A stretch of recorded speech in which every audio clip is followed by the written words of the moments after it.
Didier, nous sommes actuellement sur le rond-point principal à côté de Saint-Jacques.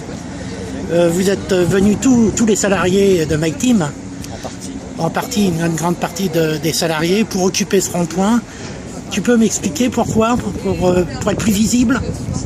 Expliquer, ça va être très très simple.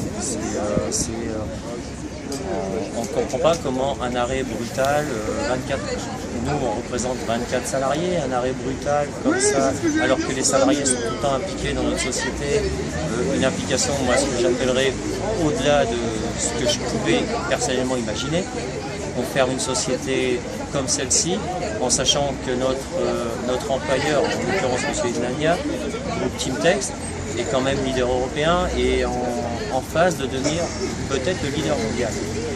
D'accord. Donc moi je m'interpelle et je voudrais savoir comment peut-on laisser fermer une usine avec 24 salariés sur le territoire de l'usine. Une usine qui marchait bien en plus. Tout à fait.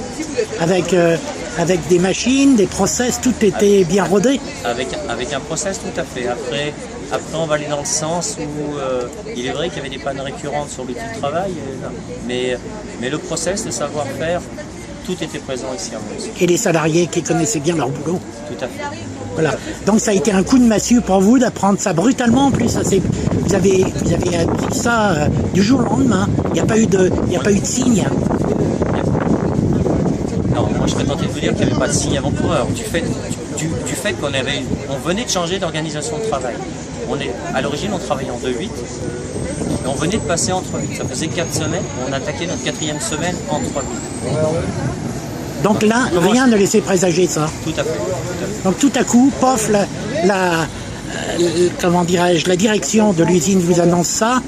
Vous n'avez pas eu l'impression d'une trahison, d'être trahi, d'être... Moi, si vous me parlez de sentiment, c'est un sentiment d'injustice. Clair. Trahison, injustice. D'accord. Et c'est la raison pour laquelle vous êtes... En plus, les choses sont allées très vite, hein, on peut le dire. En combien de temps ça s'est réglé, cette affaire? Entre le temps où vous avez appris et le temps où c'est passé au tribunal et que la décision a été rendue? Une semaine et demie.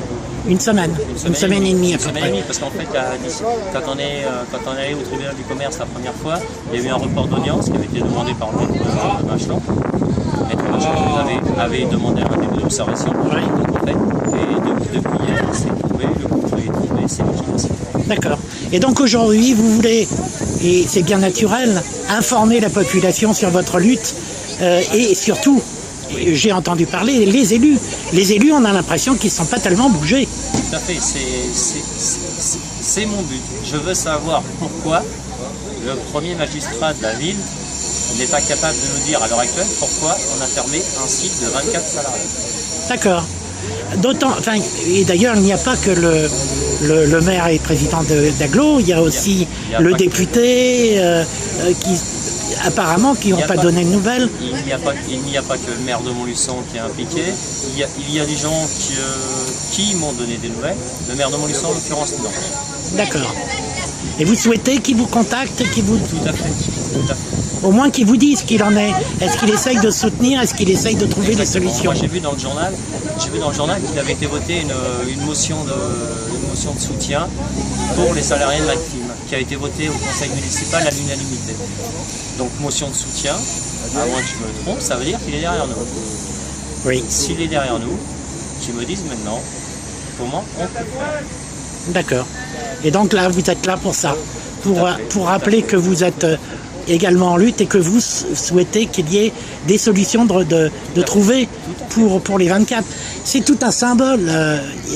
Vous êtes là à côté du nouveau centre Saint-Jacques, qui a été ouvert. C'est un temple de la consommation, mais à côté de ça, on ferme les usines et on vide les porte-monnaies. Ça te semble pas aberrant, ça? Si, tout à fait. D'accord. Ça me paraît complètement, oui, vous l'avez dit, aberrant, complètement inabject. C'est un truc de fou. Je vais employer mes termes, c'est un truc de fou. Très bien. Eh ben, je te remercie, Didier, et je vous souhaite bon courage dans votre lutte. Je vous en prie, merci.